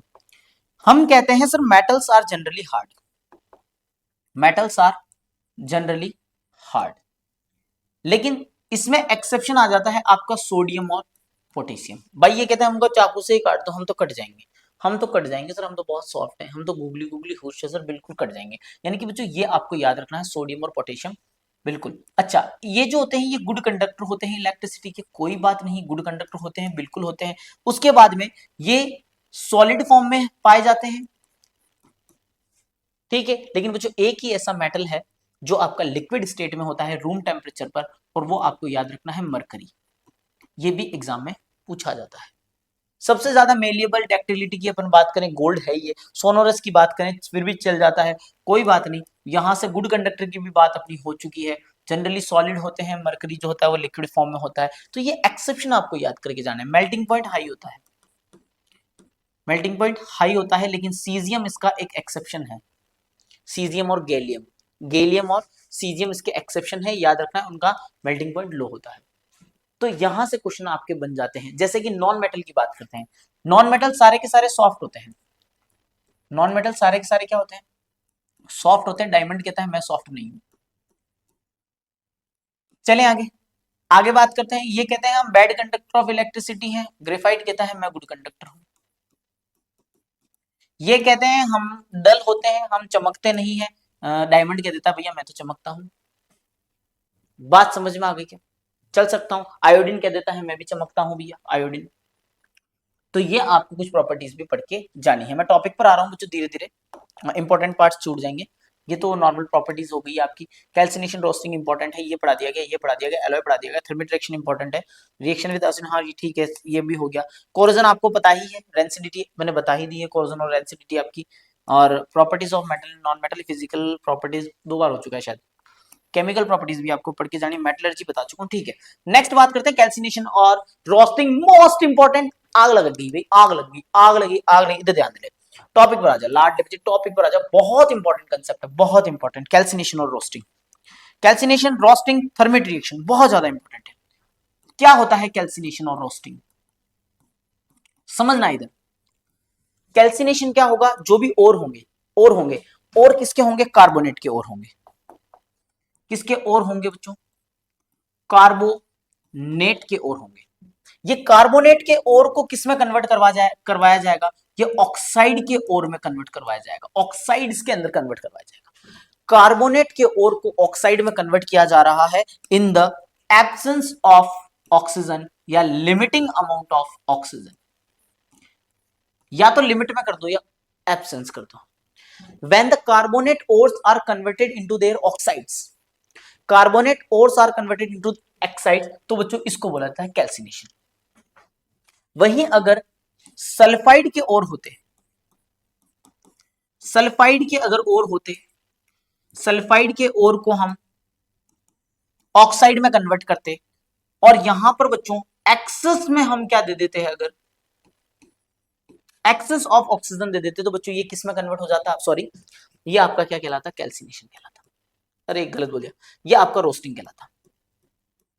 बहुत इंपॉर्टेंट, बहुत इंपॉर्टेंट, बहुत इंपॉर्टेंट। बात समझ में आ गई क्या? नेक्स्ट टॉपिक पर आता हूं, ये अच्छे से पढ़कर जाना बच्चों। कैल्सिनेशन और रोस्टिंग बहुत ज्यादा इंपॉर्टेंट है। याद करने का तरीका बता दो। सी से कैल्सिनेशन, सी से कार्बोनेट, और सी से कैंसल, यानी आपने ऑक्सीजन को कैंसिल कर दिया, नहीं जाने दिया, समझा? यानी कि कैल्सिनेशन क्या होता है, कार्बोनेट के ओर्स जो होंगे वो ऑक्सीजन की सप्लाई कैंसिल रखना, किस में कन्वर्ट हो जाएंगे, ऑक्साइड में कन्वर्ट हो जाएंगे। डन डनाडन डन, समझ आ गया क्या मेरे पास? सल्फाइड तो है ही। नेक्स्ट बात कर लेते हैं बच्चों, लास्टली थर्मेट रिएक्शन। बहुत ज्यादा हाईली एक्सोथर्मिक रिएक्शन होती है थर्मेट रिएक्शन। रेलवे ट्रैक्स के बीच में जब जॉइंट के बीच में क्रैक आ जाता है, तो थर्मेट रिएक्शन का यूज किया जाता है उन रेलवे क्रैक्स को ज्वाइन करने के लिए। इंपॉर्टेंट बात है, इंपॉर्टेंट बात है, एमसीक्यू में भी पूछ ली जाएगी, एनालिसिस से आएगा, वैसे वेरी शॉर्ट में पूछ ली जाएगी। थर्मिट रिएक्शन, रिएक्शन बी याद करके जानी है, रिएक्शन बी याद करके जानी है आपको। थर्मिट रिएक्शन बहुत ज्यादा इंपॉर्टेंट है। रेलवे ट्रैक्स और मशीनरी पार्ट्स जहां क्रैक हो जाते हैं, उनको रिपेयर करने के लिए थर्मिट रिएक्शन का यूज होता है। भैया पूरा पूरा प्रयास किया गया। एक क्वेश्चन रह गया स्ट्रॉन्ग ऑक्सीडाइजिंग एजेंट वाला, बड़ा क्वेश्चन आ रहा है कि शॉर्ट में आ रहा है। HNO3 एक स्ट्रॉन्ग ऑक्सीडाइजिंग एजेंट होता है, ठीक है ना? तो जब भी इसकी रिएक्शन आप किसके साथ करवाओगे, मेटल के साथ करवाओगे, तो हाइड्रोजन गैस इवॉल्व नहीं होगी। तो ये कुछ क्वेश्चंस थे आपके, इसमें आ जाएगा आपका अलोइंग बताई दिया है मैंने, गैल्वेनाइजेशन बताई दिया है, सारी की सारी चीजें। चले लाडले बच्चों, लो भैया बनाट आग लगा दी। 3 चैप्टर खत्म कर दिए हमने, 3 चैप्टर खत्म कर दिए, आग लगा दी। अभी तो टाइम ही क्या हुआ है, अभी टाइम क्या, लास्ट टॉपिक आ रहा है आपका, लास्ट चैप्टर आ रहा है। फटाफट इसका स्क्रीनशॉट ले, और उसके बाद में लास्ट चैप्टर बता दूं तेरे को कि तेरे को एग्जाम में क्या पढ़ के जाना है, क्या पढ़ के नहीं जाना है। उसके बाद अपन चैप्टर को खत्म करेंगे लाडले बच्चे, सीरीज खत्म हो जाएगी। ये बात ध्यान से पढ़ ले। लो भैया ले ले स्क्रीनशॉट, चल सकते हैं आगे। लो भैया नेक्स्ट चैप्टर पर आ जाओ। चैप्टर नंबर 4, लास्ट चैप्टर है। एनर्जी डाउन जरूर हुई होगी, तुम्हारी भी हुई होगी, मेरी भी हुई होगी, लेकिन घबराना नहीं है, चलते चले जाना है। लास्ट चैप्टर बचा है, केमिस्ट्री खत्म हो जाएगी, सोचो तो सही, केमिस्ट्री खत्म हो जाएगी पूरी की पूरी। भाई ये पढ़ लिए तो छोटे से नोट्स बना लेना अपने साइड में, क्या पढ़ना है और क्या नहीं पढ़ना है। आ जाता हूं बच्चों ब्लूप्रिंट पर। सबसे पहले जहां मेरी ब्लूप्रिंट पर नजर जाती है और पहला ही सेगमेंट मुझे नजर आता है कि 2 मार्क्स के एमसीक्यू पूछे गए हैं कि सर 2 तो एमसीक्यू बन रहे हैं, एक शॉर्ट क्वेश्चन बन रहा है और एक लॉन्ग क्वेश्चन बन रहा है। हमेशा ध्यान रखना बच्चों, शॉर्ट और लॉन्ग के अंदर ज्यादा कंफ्यूज नहीं होना होता है आपको। कई बार लॉन्ग का बड़ा क्वेश्चन दे देगा, कई बार लॉन्ग का बड़ा क्वेश्चन दे देगा, और कई बार ऐसा होता है कि 2 शॉर्ट क्वेश्चंस को मिलाकर एक लॉन्ग क्वेश्चन बना दिया जाता है। तो कहानी वही है, लॉन्ग और शॉर्ट में एक ही चलती है, ज्यादा कुछ कम ज्यादा नहीं होता है। और बात करते हैं यहाँ पर, तो यहाँ पर बहुत सारे छोटे क्वेश्चंस आपको देखने को मिल जाएंगे वेरी शॉर्ट के अंदर। धीरे धीरे सेगमेंट पर आ रहा हूं मैं, छोटे छोटे क्वेश्चंस पहले ले लेते हैं। जैसे कि सबसे पहले आपका क्वेश्चन आता है नंबर ऑफ कोवेलेंट बॉन्ड। कई सालों से ये क्वेश्चन आ रहा है, 2-3 साल से पैटर्न पकड़ रखा है कि नंबर ऑफ कोवेलेंट बॉन्ड क्या होगा। बोल देगा जैसे इथीन का स्ट्रक्चर है या इथेन का स्ट्रक्चर है। अब इथेन का स्ट्रक्चर आप सभी को पता है C2H6 होता है। अब इथेन का स्ट्रक्चर अगर मैं बनाऊंगा तो C कार्बन, यहां पर हाइड्रोजन, यहां पर हाइड्रोजन, यहां पर हाइड्रोजन, यहां पर हाइड्रोजन और यहां पर हाइड्रोजन। बात समझ में आ गई क्या? तो कितने कोवेलेंट बॉन्ड हुए? 1 2 3 4 5 6 7 और 8। 8 हो गए, 7 हो गए, 4 और 3 7, यानी कि 1 2 3 4 5 6 7, यानी बच्चों यहां 7 कोवेलेंट बॉन्ड हो गए। 7 कोवेलेंट बॉन्ड हो गए, ये बात आपको ध्यान में रखनी।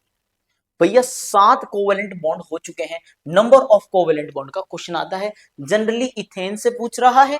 आप प्रोपेन भी पढ़कर जाओगे।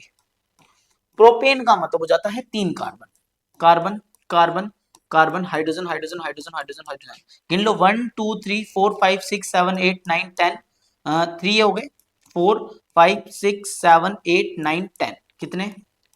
10 कोवेलेंट बॉन्ड।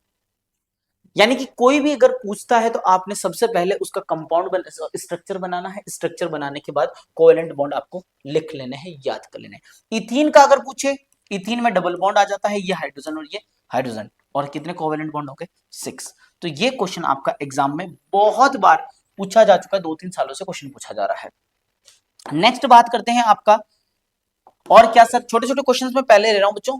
यहां से बात करते हैं विनेगर क्या होता है। तो भैया ध्यान से सुनना, विनेगर क्या होता है मैंने अभी भी बताया था कि आपने क्या करना होता है, 5 to 8%, 5 से 8% तो ले लेना होता है एसिटिक एसिड, एसिटिक एसिड ले लेना होता है। 5 to 8% सॉल्यूशन एसिटिक एसिड का ले लेना होता है, बाकी सारा पानी डाल दो। भैया क्या बनकर आ गया? विनेगर बनकर आ गया। तो विनेगर क्या होता है, डिफाइन बता दो। 5 to 8% solution of acetic acid, और इसी को बोला जाता है बच्चों विनेगर। एक क्वेश्चन और आता है कि ये जो एसिटिक एसिड है ना बच्चों, इसको ग्लेशियल एसिटिक एसिड भी बोला जाता है। ये छोटे छोटे क्वेश्चन है। ग्लेशियल एसिटिक एसिड, और ग्लेशियल एसिटिक एसिड क्यों बोला जाता है? क्योंकि जब टेम्परेचर थोड़ा सा डाउन होता है, टेम्परेचर जब थोड़ा सा डाउन होता है तो ये फ्रीज हो जाता है और ऐसा लगता है जैसे ग्लेशियर जैसा लगता है, इसलिए इसको ग्लेशियल एसिटिक एसिड भी बोला जाता है। ये वाला पॉइंट भी अपना कवर हो चुका है। चलें आगे, नेक्स्ट बात करते हैं sir molecular formula of ethane. भैया कोई सा भी स्ट्रक्चर हो, मॉलिक्यूलर फॉर्मूला पूछ सकता है। तो इथेन आपको तो याद करके जाना है, methane, methane C2 sorry CH4, ethane C2H6, propane, butane, सभी का मॉलिक्यूलर फॉर्मूला आपसे पूछा जा सकता है। मॉलिक्यूलर फॉर्मूला सिर्फ यही नहीं पूछा जाएगा आपसे, हो सकता है एसिटिक एसिड का भी मॉलिक्यूलर फॉर्मूला पूछ लिया जाए, हो सकता है आपको फॉर्मिक एसिड का भी मॉलिक्यूलर फॉर्मूला पूछ लिया जाए। यानी ये कुछ कंपाउंड्स हैं जिनके आपके मॉलिक्यूलर फॉर्मूला सिंपल सा कंपाउंड आएगा, ज्यादा टफ नहीं आएगा। बात समझ में आ गई क्या? स्ट्रक्चर पूछता है कई बार, बेंजीन का स्ट्रक्चर बताओ। बेंजीन का स्ट्रक्चर बच्चों मैं बता देता हूं, ऐसा स्ट्रक्चर होता है बेंजीन का। ये तो मैंने बनाया प्रो वाला, क्या बनाया? प्रो वाला। भैया आपको ऐसा बनाना होता है, कार्बन कार्बन कार्बन कार्बन, ये कार्बन ये कार्बन ये कार्बन, ऐसी पूरी की पूरी एक 6 कार्बन की रिंग बना दी, और आपने यहां इसके डबल बॉन्ड लगा देना। थोड़ा सा है ना क्लास में एनर्जी के साथ बैठना, एनर्जी तो डाउन सबकी होती है, तो यहां पर ये डबल बॉन्ड लगा दिए, और उसके बाद एक एक हाइड्रोजन लगा दो, एक एक हाइड्रोजन लगा दो। ये स्ट्रक्चर बना दिया बच्चों मैंने बेंजीन का। जो बच्चा ये बना के आएगा वो भी सही। समझ में आ रही है मेरी बात? ठीक है ना? तो ये डबल बॉन्ड आपको इस तरीके से लगा देने। अगला साइक्लोहेक्सेन। हेक्सेन का मतलब क्या होता है? 6 कार्बन, 6 कार्बन मतलब 1 2 3 4 5 और 6, ये 6 कार्बन पूरी की पूरी एक रिंग में, लेकिन यहाँ डबल बॉन्ड नहीं है क्योंकि एन है सिंगल बॉन्ड। साइक्लोहेक्सेन आप नॉर्मल ऐसे बना देना, आप नॉर्मल अगर ऐसे बनाओगे तो ये साइक्लोहेक्सेन है, बीच में अगर आपने रिंग बना दी तो बच्चों वो बेंजीन है। तो स्ट्रक्चर भी पूछे जाते हैं तो ये भी आपको पढ़कर जाने हैं कि स्ट्रक्चर एक दो प्रैक्टिस करके जाने हैं, वैसे मेनली जो एग्जाम में आते हैं वो मैंने आपको बता दी है। एसिडिक एसिड की प्रॉपर्टीज इतनी ज्यादा इंपॉर्टेंट नहीं है, नॉर्मल टाइम मिले तो पढ़ के जाना है, वरना इतना ज्यादा इंपॉर्टेंट नहीं है। आईयूपीएससी नेम आता है, नॉर्मल सा आईयूपीएससी नेम पूछा जाएगा, बिल्कुल नॉर्मल सा, बिल्कुल नॉर्मल सा अगर आता है आईयूपीएससी name, just like this, just like this sir गजब, यहां पर जैसे ये बी आर लगा दिया तो बेटा क्या हो गया, ये बी आर का मतलब हो गया ब्रोमो, ब्रोमो के बाद आपका 3 कार्बन से प्रोपेन, तो ब्रोमो प्रोपेन। बेटा एक बात और सुनना, ब्रोमो प्रोपेन, एक चीज मैं और बता दूं, ये चैप्टर ऐसा है ना भैया, बहुत डाइवर्सिटी है, बहुत डाइवर्सिटी है, आपको पता भी नहीं लगेगा कहां से क्वेश्चन आ गया है, तो थोड़ा सा इसके इर्द गिर्द भी आपको पढ़ना पड़ेगा। वैसे मैंने लगभग पॉइंट्स जो है यहाँ पर कवर कर दिए हैं, छोटे छोटे क्वेश्चन, 2 नंबर का क्वेश्चन आपका कहीं नहीं, 2 नंबर तो ये आपके कहीं नहीं अटकेंगे बेटा, घबराना बिल्कुल भी नहीं है, ठीक है ना। विनेगर बता चुका हूं, आईयूपीएससी ने अपन ने 2-3 आपको प्रैक्टिस करके जाने, ओनली एनसीईआरटी, यहां से क्वेश्चन आ जाएगा। एलोट्रॉप्स ऑफ कार्बन, कार्बन के 3 एलोट्रॉप्स होते हैं, सभी को पता है, एक होता है डायमंड, एक होता है डायमंड, एक होता है ग्रेफाइट, एक होता है ग्रेफाइट, एक होता है फुलरेन। डायमंड, ग्रेफाइट और फुलरेन, ये आपको याद रखना है। फंक्शनल ग्रुप क्या होते हैं, बहुत अच्छी चीज आ गई, इसको थोड़ा सा डीपली देखते हैं, फंक्शनल ग्रुप क्या होते हैं।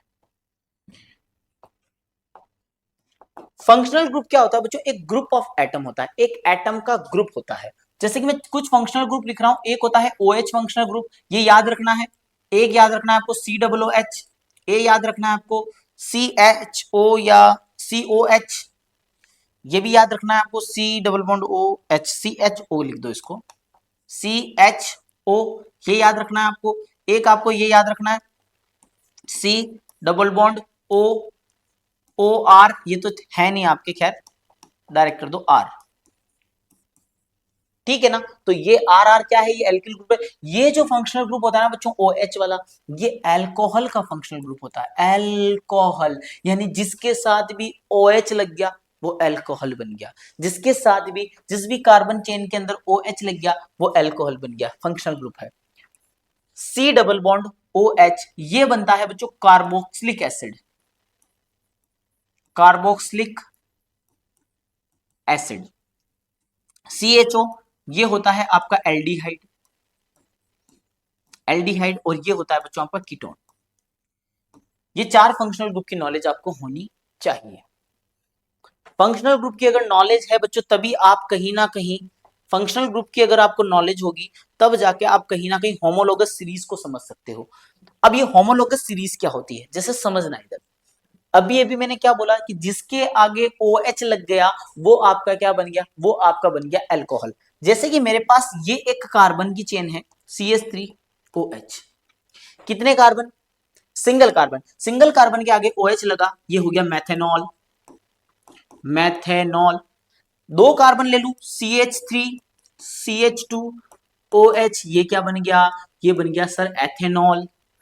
3 कार्बन ले लू तो प्रोपेनॉल, बोलते चले जाओ, 4 कार्बन ले लू तो ब्यूटेनॉल, 5 कार्बन ले लू पेंटेनॉल, है तो सारे के सारे क्या अल्कोहल, है तो सारे के सारे क्या अल्कोहल। बच्चों ये जो सीरीज बनकर आई है इसको बोला जाता है होमोलोगस सीरीज। एनोडाइजिंग मैंने वहां बता दिया था, यहां नहीं लिखा, समझ में आ गई क्या मेरी बात। चल सकता हूं मैं आगे, बट सर ये छोटे छोटे क्वेश्चन तो सर इसमें से आपके आ जाएंगे। चलूं बच्चों आगे में, फंक्शनल ग्रुप भी सर आपने बता दिया, नंबर ऑफ कोवेलेंट बॉन्ड भी बता दिए, ये भी बता दिया, स्ट्रक्चर भी बता दिए, और प्रॉपर्टीज नॉर्मल पढ़ के नहीं जानी है आपको, एलोट्रॉप्स की बात हो गई है, इलेक्ट्रॉन डॉट स्ट्रक्चर अभी बता देते हैं, कार्बन की स्टेबिलिटी की बात कर लेते हैं। चलो भैया एक सवाल आ जाता है बच्चों कि कार्बन अपनी स्टेबिलिटी को गेन करने के लिए, कार्बन अपनी स्टेबिलिटी को गेन करने के लिए ना तो 4 इलेक्ट्रॉन को गेन करता है, ना ही 4 इलेक्ट्रॉन को लूज करता है। वाई दिस कोलाबिलिटी, क्यों होता है ऐसा, सुनना मेरी बात, क्यों होता है बच्चों। कार्बन का एटॉमिक नंबर होता है 6, इसको अच्छे से समझना, कई बार तो कार्बन का एटॉमिक नंबर ही पूछ लिया जाता है भैया। कार्बन का एटॉमिक नंबर 6, इलेक्ट्रॉनिक कॉन्फ़िगरेशन भी याद रखना, ये भी एग्जाम में पूछ लिया जाता है 2,4। कार्बन को अगर अपना ऑक्टेट पूरा करना है तो या तो इसको 4 इलेक्ट्रॉन गेन करने पड़ेंगे या इसको 4 इलेक्ट्रॉन लूज करने पड़ेंगे। कार्बन दोनों ही नहीं करता है।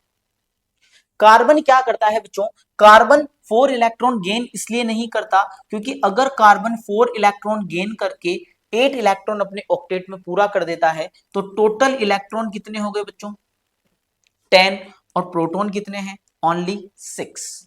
तो बेटा 6 प्रोटॉन 10 इलेक्ट्रॉन्स को बाइंड करके नहीं रख पाएंगे, और जब ये बाइंड करके नहीं रख पाएंगे तो बच्चों फिर वो 4 इलेक्ट्रॉन लेने का कोई मतलब नहीं रहा। यहां आपको रीजन देना पड़ेगा कि 6 proton can not bind 10 electrons.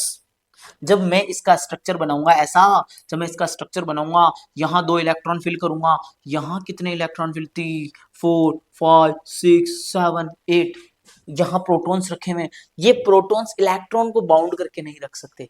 Electron को अगर बाउंड करके नहीं रख सकते तो भैया फिर 4 इलेक्ट्रॉन लेने का कोई मतलब नहीं है। सर 4 इलेक्ट्रॉन दे दो, दे दो। अगर बेटा 4 इलेक्ट्रॉन लूज करेगा, अगर वो 4 इलेक्ट्रॉन लूज करेगा तो एटम को बहुत ज्यादा एनर्जी की जरूरत पड़ती है, ले जाओ ले जाओ ले जाओ। 4 इलेक्ट्रॉन को लूज करने के लिए बहुत ज्यादा एनर्जी की जरूरत पड़ती है, और इतनी एनर्जी कार्बन एटम के पास नहीं होती है। समझ में आ गया क्या मेरी बात? तो बच्चों इसीलिए वो अपनी स्टेबिलिटी को गेन कैसे करेगा, वो करता है म्यूचुअल शेयरिंग ऑफ इलेक्ट्रॉन। भैया ध्यान से सुनना, म्यूचुअल शेयरिंग ऑफ इलेक्ट्रॉन कैसे समझते चले जाना, लास्ट टॉपिक होगा, उसके बाद एक क्वेश्चन बता दूंगा, वो आपका बोर्ड एग्जाम आ जाएगा। अब क्या करता है बच्चों कार्बन, कार्बन क्या करता है कि इधर से ये कार्बन का एटम, कार्बन का एटम क्या करता है, मान लो जैसे कि इलेक्ट्रॉन डॉट स्ट्रक्चर पूछा बच्चों इसने इथेन का, इथेन का इलेक्ट्रॉन डॉट स्ट्रक्चर होता है C2H6। मैं इसका डॉट स्ट्रक्चर भी बना रहा हूं और आपको कोवेलेंट कंपाउंड भी समझा दूंगा। यहां फिर से एक और कार्बन, कार्बन के पास कितने इलेक्ट्रॉन्स होते हैं आउटर मोस्ट शेल में, इसने बोला सर 4 है, इसने बोला 4 है। कार्बन क्या करता है बच्चों, 3 हाइड्रोजन के साथ यहां बॉन्डिंग बना लेता है, 3 हाइड्रोजन के साथ में यहां बॉन्डिंग बना लेता है। फिर क्या था, कार्बन तेरे पास 4 इलेक्ट्रॉन है ना, ये सभी इधर डोनेट कर देता है, चारों इलेक्ट्रॉन्स। ये वाला कार्बन भी क्या करता है, अपने 4 इलेक्ट्रॉन्स को इधर शेयर कर देता है, ये एक इधर एक इधर एक इधर एक इधर। कौन सा वाला, ये कार्बन, कार्बन। यहां जो हाइड्रोजन थी वो अपना एक एक इलेक्ट्रॉन इधर दे देती है। अब बच्चों यहां देखो कार्बन का ऑक्टेट पूरा हो चुका है। इस कार्बन के पास कितने इलेक्ट्रॉन है, 2 2 4 2 6 2 8, 2 2 4 2 6 2 8। तो बच्चों यहां पर ये इथेन का इलेक्ट्रॉन डॉट स्ट्रक्चर कंप्लीट हो गया। इस तरीके से कार्बन अपनी स्टेबिलिटी को गेन करता है। समझ में आ गई क्या मेरी बात? और यहां पर अगर बात करूं कि सर और कौन सा पूछा जाएगा, तो एक आप CO2 का पढ़कर जाओगे, एक आप CH4 का इलेक्ट्रॉन डॉट स्ट्रक्चर पढ़ के जाओगे। मैं फिर से लिख दूं CO2 CH4।